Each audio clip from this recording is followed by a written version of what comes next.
Morning, everyone. It's fantastic to see so many. Well, actually, I can't see you yet, but it's fantastic to see that there are so many people interested in the learning from SARS. Thank you very much for spending some of your really valuable time with me this morning looking at the learning from SARS. So my name's Jane Hitching. I'm the Principal Social Worker in Reading Adult Social Care. As Lynn and I have just discussed, I've been here for about 15 months now, and worked as a Principal Social Worker on the other side of Berkshire before I came over to this role. I'm a member of the Safeguarding Adult Review Panel, which is the group that Lynn and I are on to support the process of learning from SARS. And I've been a registered social worker for 23 years. So yeah, I've seen the impact of the Care Act on safeguarding and the positive impact that it is having for the people that we support and serve. Okay, so I'm just going to do a brief introduction to what a SAR is, a Safeguarding Adult Review is, because I know there's people in the group that have got all kinds of experiences, but you may not have had experience of a Safeguarding Adult Review. So the Safeguarding Adult Review is a very specific title. It comes from Section 44 of the Care Act 2014. And it places a duty on the local Safeguarding Adult Board, and every area must have a local Safeguarding Adult Board. We have in this area, so Reading, Wokingham and West Berkshire I'll have a joint Safeguarding Adult Board called the West Berkshire Safeguarding Adult Board.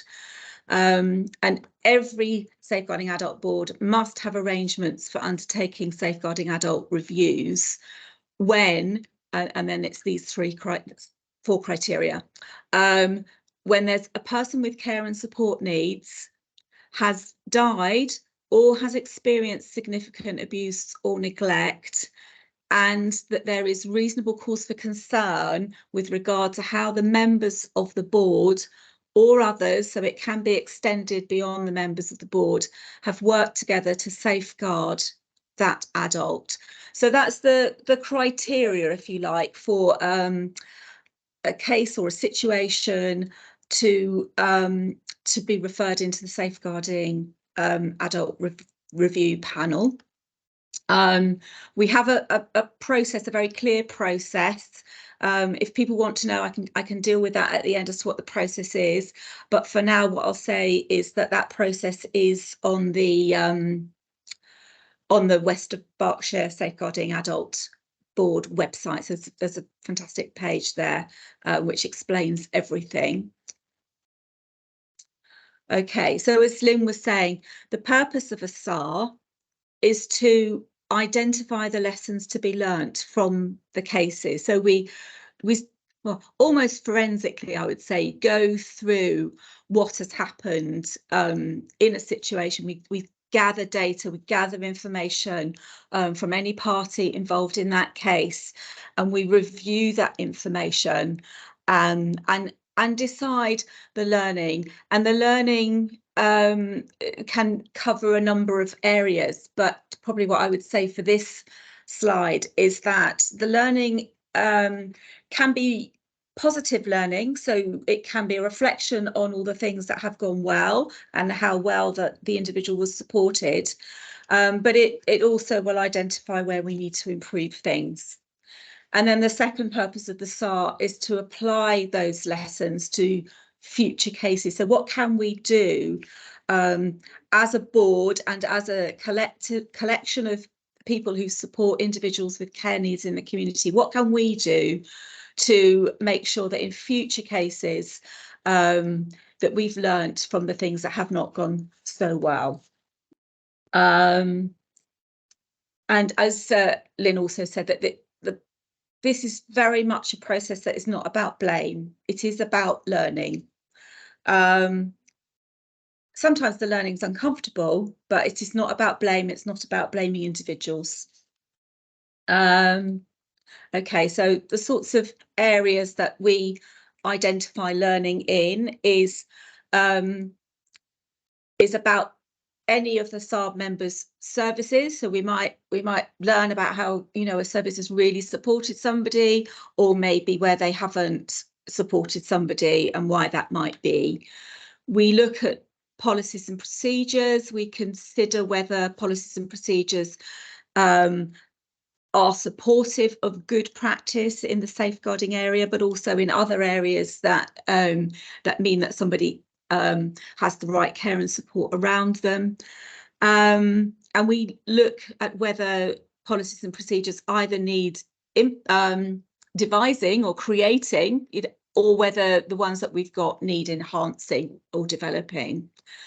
We also look at how the policies and procedures that are available, how they are implemented in practice. So, you know, was it helpful to the individual if each of the policies and procedures that were implemented? Do staff know about them? Do they have the right skills and training? And, you know, how well have each of the agencies implemented the policies and practice in those areas, policies and procedures in those areas? We also look about how agencies work together. So that's the board agencies, but also it might be agencies beyond the board where they've been involved in this case. So there we're looking at, you know, are people coming to meetings? Are they sharing information? What was the referral like? You know, has the safeguarding process been followed? Have any other processes been followed that would have supported that individual?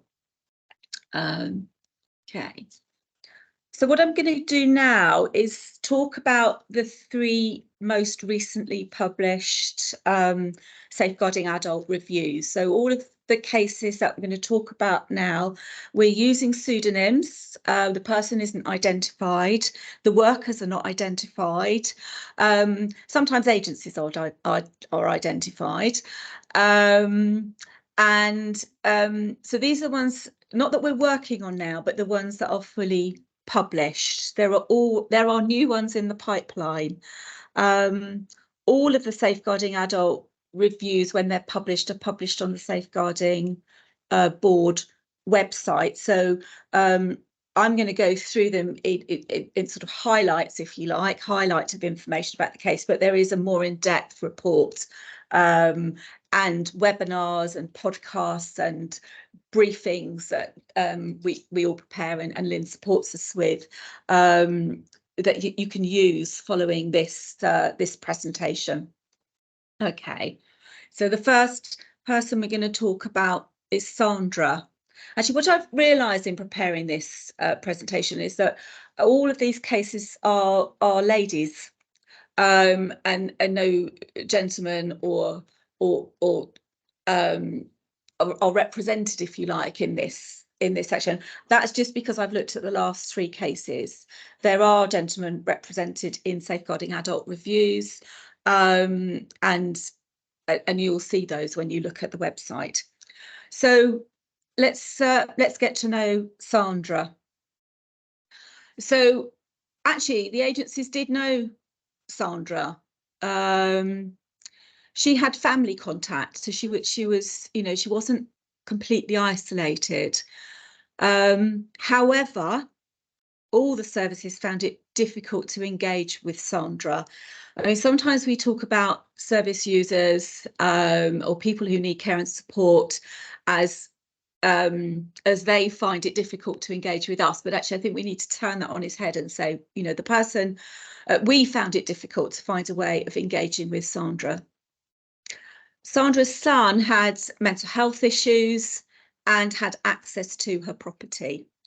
And that is significant because prior to the period that we were looking at in the safeguarding adult review, Sandra had been moved from one property to another because her son had moved in. And it was deemed not safe for her son to move to live with her, and there was an order that her son should not move in with her, and that nobody else, in fact, should move in with her. But her son still had access to her property. There were several safeguarding concerns raised about a variety of potential abuse situations, so physical abuse, emotional, financial abuse by her son. And also there were safeguarding concerns about the condition of Sandra's flat. She had a lot of belongings in her flat, and you might describe it as a flat that was hoarded. So there was a lot of belongings in the flat. Adult social care had provided some short-term care for her a few months prior to her death, but there wasn't an ongoing care and support plan. And there was some support around clearing the flat, and an OT, an occupational therapist, had been involved regarding her mobility. So Sandra injured herself at home. It was a minor injury. However, it resulted in sepsis. An ambulance was called, and she did get taken into hospital. So that's the brief outline of Sandra. Probably to add into that is that there were some allegations about financial abuse relating to a car, and possibly the son using her name to access hire vehicles. And yes, there was evidence really that the son and possibly another person was accessing her flat and possibly living with her.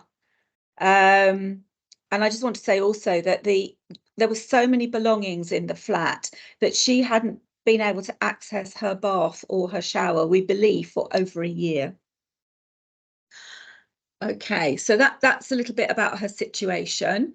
And the SAR inquiry, if you like, the review looked into what the learning could be about Sandra's case. So the next slide is about the learning. So I've put a little picture of what a learning brief looks like. So this is her learning brief on the right hand side. I don't expect you to read that. It's too small, but it's just to give you an idea of what they look like, so you know when you've found one on the website.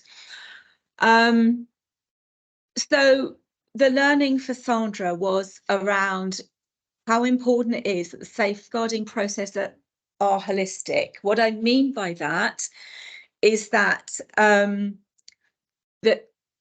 that we get a full history of that person, that we know what's happened in the past. We don't just look at the here and now information, but we look at chronologies. We involve other agencies. So if you are a member of one of those agencies and adult social care contact you, invite you to meetings, it's really important that all the information you've got is shared in those meetings so that the risk can be assessed as fully as possible.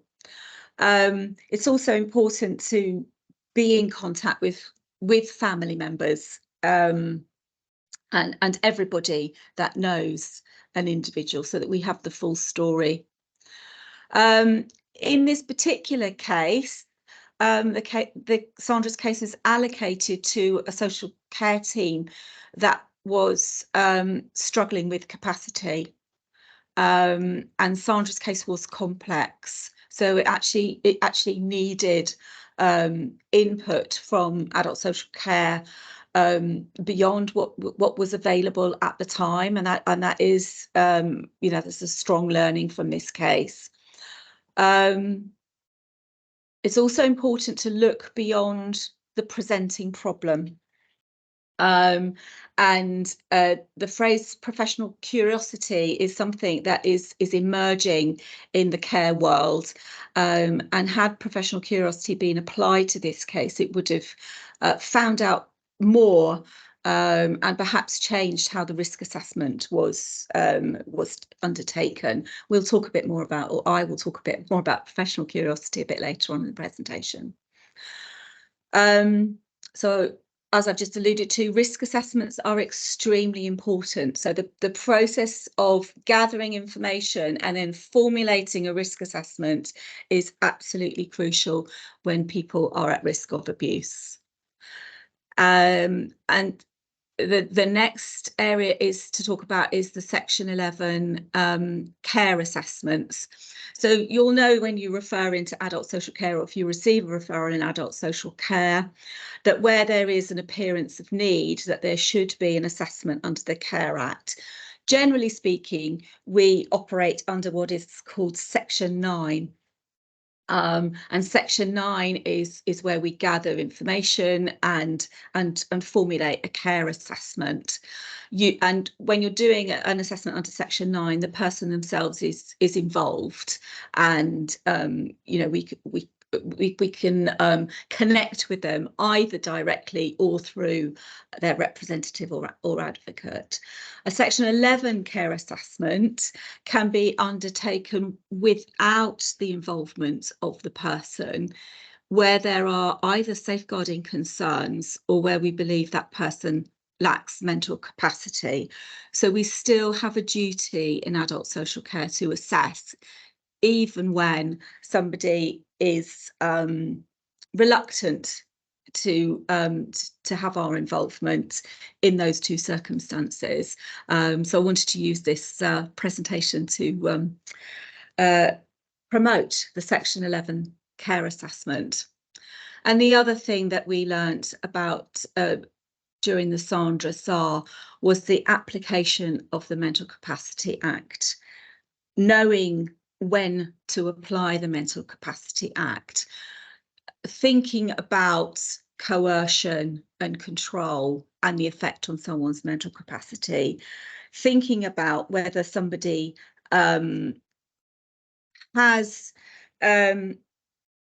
made perhaps a series of unwise decisions, and whether that might then pique your professional curiosity, and you might say, well, I wonder if this person has mental capacity to make that decision. And it was the view of the SARP author that the Mental Capacity Act had not been applied in the way that it was intended, and it wasn't applied to Sandra well enough. So we'll look at that later. We'll look at all of those later. Mental capacity and professional curiosity are two of the areas that I want to highlight as themes a bit later on. Okay. I'm going to talk about the next person now. To my slides. Okay. So we're going to meet Pauline. Now, I got such a strong sense of Pauline. I found a picture that I thought might represent Pauline. She was full of life. She was well known and well liked in her community. She really valued her independence. She had developed Alzheimer's disease. She had cataracts and arthritis. We knew that she wasn't taking her medication. We'd had reports that she was known to hoard out-of-date food. We knew she had the support of her friends and her neighbours and other professionals, and everybody had made referrals to various agencies about their concerns about Pauline's situation. So basically her Alzheimer's was starting to affect her, and she wasn't caring for herself in the way that she used to. However, she was so fiercely independent, and she wanted to stay at home, and the professionals around her respected that. And so she did stay at home, and she was given a support to stay at home. However, she did sustain a fall, and the injuries were fatal. So she did die following a fall at home. So here is the learning. So this this SAR showed us that the practice around Pauline was actually very good. There was largely a great deal of praise for the practitioners and everybody that was involved with Pauline. So there was appropriate referrals, there was shared information across the group of people working with Pauline. She was jointly assessed, and jointly there was a process of monitoring her welfare to support her staying at home. The risks were shared and they were understood. People balanced her independence and her safety. For those of you that are involved in deprivation of liberty, you'll know that it's really important to balance those two things. The need for people to live their lives versus our duty of care.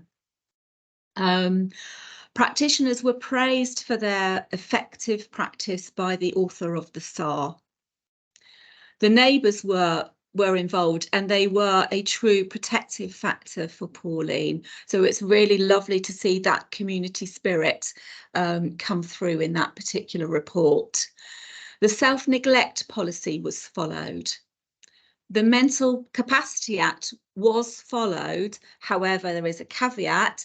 It wasn't recorded. So we believe from looking at the files that the essence of the Mental Capacity Act was followed, but there was no absolute record of any mental capacity assessment or anywhere where the practitioners said, you know, we've had a conversation with Pauline and we believe that we can assume capacity here.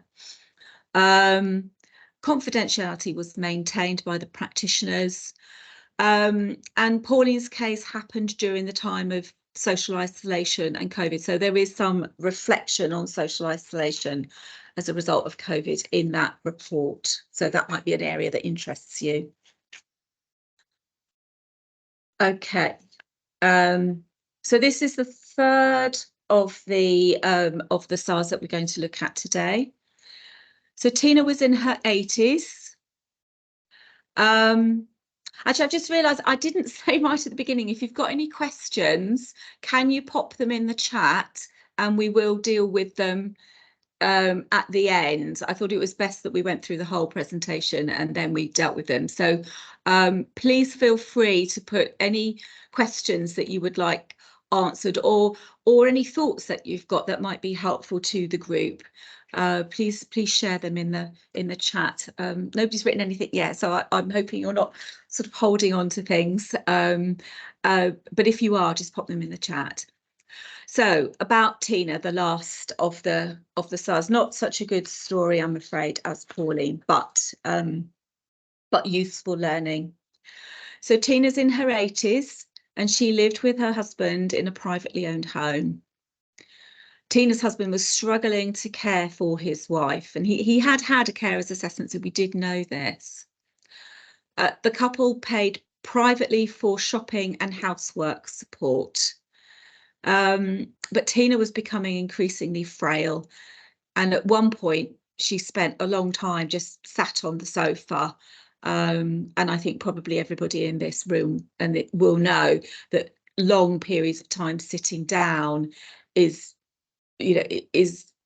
dangerous, I guess, to your health. Can have an impact on all sorts of functions of the body, and particularly the skin. The property was described in the notes as cluttered, and I think that was a function of Tina and her husband's inability to cope.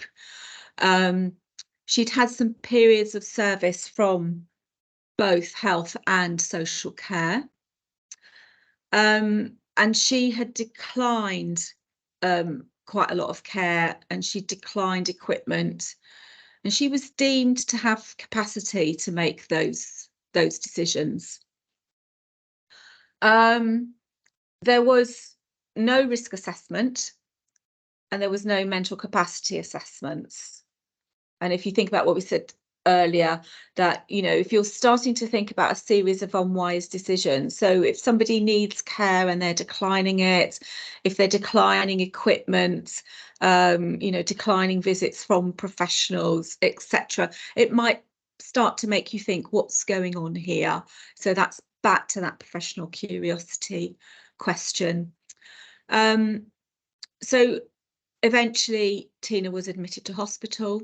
When she was admitted, she was dehydrated, she was very low in weight, she had pressure damage and a chest infection, and she had an ongoing condition, COPD, and she subsequently passed away while she was in hospital. The other thing we found out about Tina was that she liked a glass of wine, and there was evidence of drinking in the property. Okay, so what are the learning from this particular case? So as I said before, so when do unwise decisions amount to a need to assess a person's mental capacity? And this is something we need to think about. This is a professional judgment. There's no formula, but I would say a series of unwise decision, or an unwise decision that is going to put somebody at great risk, you might want to think about whether a mental capacity assessment is required. A multi-agency risk assessment may have identified an action plan. Risk assessments are absolutely crucial in terms of safeguarding and in terms of when people start to identify risks, even if you're not thinking about abuse. Risk assessments are fundamental to adult social care practice across the board, wherever you sit in the adult social care community. The practitioners did continue to offer assessments to Tina, and that was seen as good practice, and equipment was continually offered to Tina, and that was seen as good practice. The same point as on the previous case, that a care assessment, a Section 9 or Section 11, is available to all. And in this case, because they were paying for their own care, the point was made that even if people are paying for their own care, you'll have heard the phrase perhaps self-funders, that they still have the right to a Section 9 or a Section 11 Care Act assessment. They still have the right, obviously, to the safeguarding process, risk assessment, etc. So it's really important that that you don't just talk to adult social care about people who aren't able to afford their own care. The author thought that professional curiosity wasn't well applied in this particular case, and more should have been done to think about why Tina had declined care and support, and more professional curiosity around her husband's capacity to support her. There was a wider family involvement. She had a daughter. Her daughter knew about her alcohol use, and knew about other aspects of Tina that would have really helped formulate her care assessment and her support. So it's really important to involve family at a really early stage. And the condition of the property didn't appear to be taken into account. So again, there were some references to hoarding or clutter, and obviously, you know, the results of drinking. There were bottles, etc. So I just want to ask the question about, you know, do you know your organisation's procedures regarding hoarding? You know, would you know what to do if you walked into a property that was hoarded?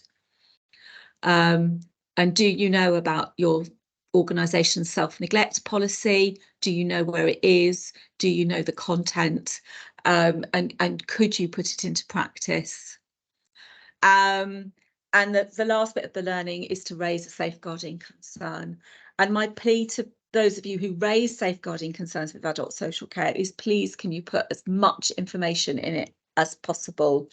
Sometimes people put part of the information, so it might just be, you know, what's happened recently, but they don't give us the historical information, or they don't imply that there is historical information for us to go back to them on. So always think about the quality of your referral, and if you were reading that referral for the first time, you know, what are the sort of areas do you think that somebody reading that referral would say, yeah, this does fall into the safeguarding arena and we need to do an inquiry? Okay, so that's the end of the 3 cases. I'm aware that they're quite they're very serious, they're very intense. If anyone's got any questions or needs to sort of speak about them at any point, do get support from your supervisor or lead practitioners in your area. You know, these cases can make you think about other cases that you have either dealt with before or are dealing with right now. So we'll go on to the learning. And I found this wonderful quote. I didn't know Bruce Lee had said so many insightful things. So he says, learning is a constant process of discovery and a process without end. And I think Lynn and I would agree with that. You'll notice that some of the themes came up in each of the learning points in each of the cases, and some of the themes continue to come up in the new SARS that we're currently doing now. So I'm going to talk about the 3 main themes that we have discovered in these 3 cases, but it isn't just in these 3 cases. They do come up in other cases, not just in the west of Berkshire, but across the land. Okay, so theme 1 is mental capacity. So it's important that all agencies know when to apply a mental capacity assessment and when to apply the Act. The Act is a duty upon all of us, on everybody, no matter what your role. So it's really important to be to do your whatever training your organisation offers. If you think you need training that they don't offer, then start to escalate those thoughts, and read whatever you can. And at the end of this set of slides, which I think, Lynn, are you going to be sharing the slides? At the end of the slides, I've put some sort of resources that people can access to start their journey, perhaps beyond the introduction to the Mental Capacity Act training, which tends to be the basic training that's offered in most organisations. But there's loads of information on mental capacity on the internet, and within this group, I would say. That it's really important that there is a multi-agency approach to mental capacity assessments and best interest decision making. We found that where people, to use the phrase, work in silos, so when you try and do things on your own, you won't have all the information and you will not be able to reach a best interest decision. So involve other people and agencies, and record your assessments. It's okay to do a mental capacity assessment when you're not sure about somebody, whether they have capacity, and you think it's quite likely that they will have capacity. It's okay still to do that mental capacity assessment and conclude that they have mental capacity. It marks a point in time. It enables you to explore your professional curiosity around mental capacity of that person. And I think I sort of implore everybody to record their thinking around a person's mental capacity, so that if anything does happen to the individual and there is some sort of process to review that case, can be a safeguarding adult review, it could be a coroner, it could be some criminal activity, and all sorts of things can happen. And your notes are they are professional notes and will be accessible to those sorts of processes. So please record it, don't just think it. And I've put a little reminder there that there are some principles to the Mental Capacity Act which people need to be know and familiar with. Sorry, be familiar with. Okay, professional curiosity. So you heard me speak about that in all of the cases, I think. So here is a definition of professional curiosity. So it is where a practitioner, you don't have to be qualified in anything to be a practitioner. So anybody who is working with anyone who's got care and support needs in our particular world. But professional curiosity is where a practitioner seeks to explore and understand what's happening in someone's life, rather than making assumptions or just being, accepting what you've been told at face value. It involves looking out for signs that things are not right and seeking out evidence of what's really happening. And those signs of what's not right, inconsistent stories, even trust your professional gut feelings. This isn't stacking up. There's something not right here. I feel it in my bones. I learned that years and years ago when doing a training course on sexual abusers. The one thing you picked up from hearing those people speak was it just felt yuck. And so if something just feels yuck or not right, explore, think, ask more questions. And so here's some hints and tips on how to practice professional curiosity. So think about why something's happening. Ask about why something's happening. Don't accept that something's not happening if you think it really does need to happen. Seek connection. So, when you're looking at a case holistically, what one thing might be driving another, who's connected with who. Explore, and maybe I should have done a repetition. Explore. So keep asking questions. Build relationships with people. It's hard, isn't it, when you go into somebody's life and you're only there for a short period of time, but do your best to build a relationship with somebody. If you're not satisfied with what you know about a situation, then go back. Do your home visits. We've got a world, haven't we, of virtual this, that and the other. And it's a great resource to have, but there's nothing like going and seeing somebody in their situation. The chief social worker describes social work as a multi-sensory experience. It's not one-dimensional, it's not flat on a screen. I encourage people to do their home visits. Think about, is that person in that person's life really a friend?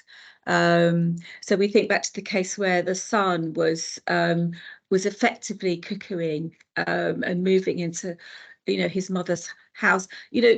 Was he acting in our usual description of what we'd expect a family member to be doing, or is there something else going on there? What's their issues? Who's influencing them? Seek a second opinion. So if you're stuck with a case, or if you've got that feeling about a case and you can't work it out, then talk to somebody else. It might be someone of your own profession. It might be your supervisor. It might be that you ring one of the safeguarding helplines and say, I've got this case, what do you think? And it could be somebody that professionally from another organisation that you think would have some insight into the case. So always seek a second opinion if you're not sure. Look for the indicators of abuse. They're very well published. You should know them through your safeguarding training. They're published on the Berkshire Policies and Procedures for Safeguarding website. Become familiar with them. Redo your training, spend some time looking at those websites and taking every opportunity you can to maintain your knowledge around indicators of abuse. Ask yourself the question, does this make sense? Think about people's relationships, think about your own relationship with the service user. Think about and ask people about their thought processes and ask them about their feelings I know that's such a social work thing to say, and some of you might be cringing, but don't just think about the facts as, you know, sort of what somebody did and behaviours, etc.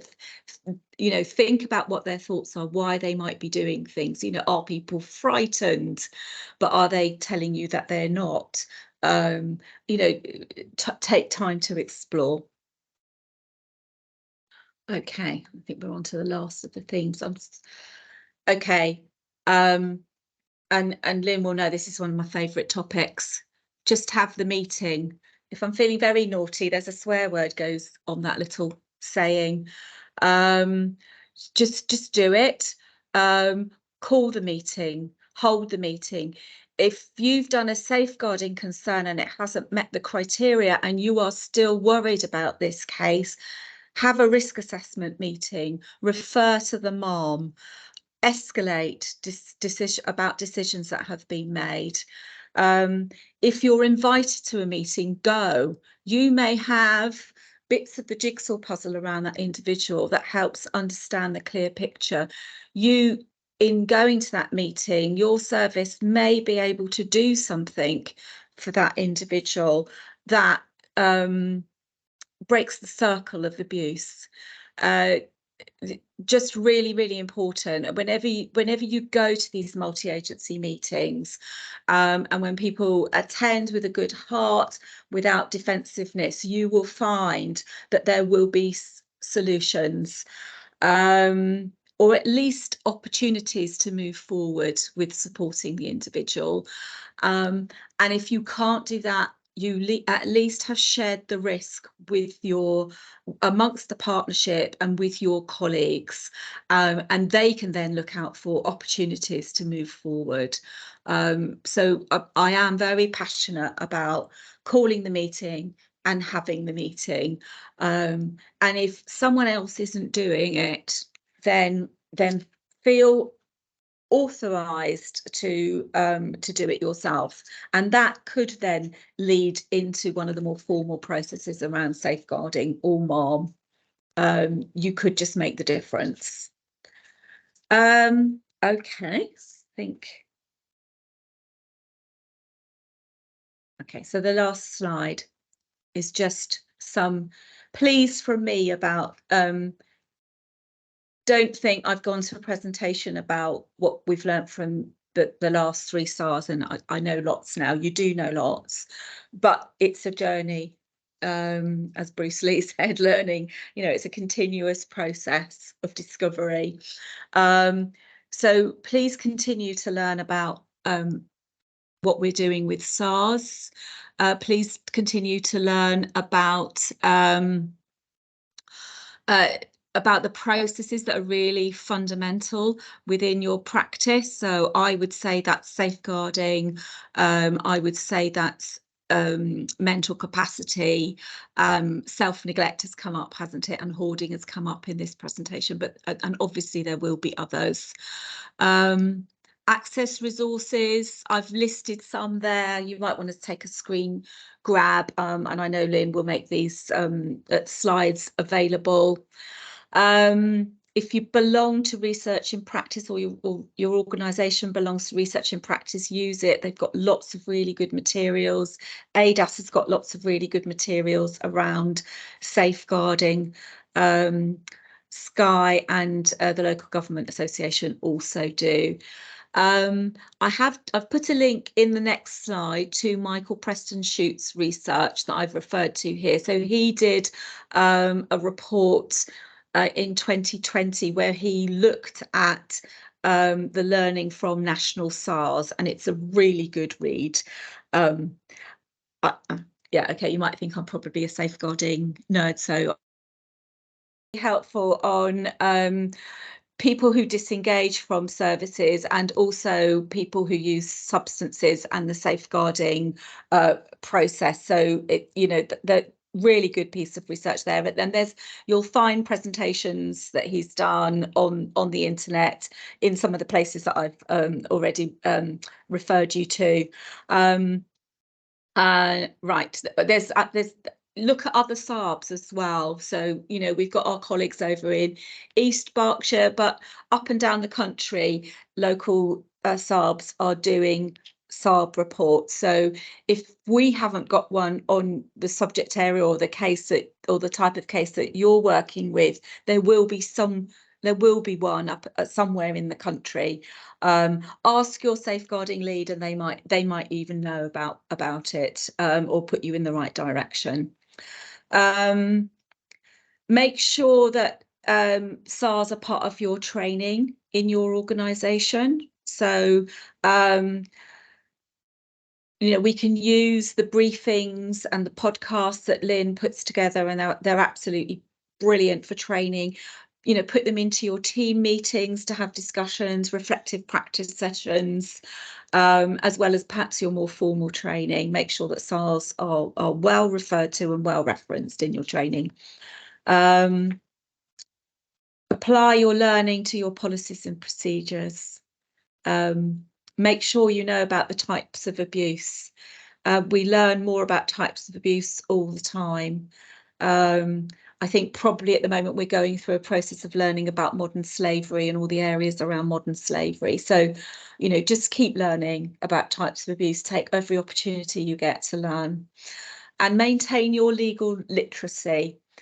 Always go back to the original law that you work under, or that your partners work under, if you need to, if you've got a case where you need to understand the shared legal literacy. It's really important that you understand why you do what you do and where it comes from, and what your legal duties are, or what your organisational legal duties are. Okay, I think, okay, so here's just the start of some things that you can look at around mental capacity and around SARS and safeguarding. Take a screen grab if you want to now, or look it up later when Lynn shares it. I've spoken for nearly an hour. I can't believe I've done that. So now it's time for you guys to speak to us.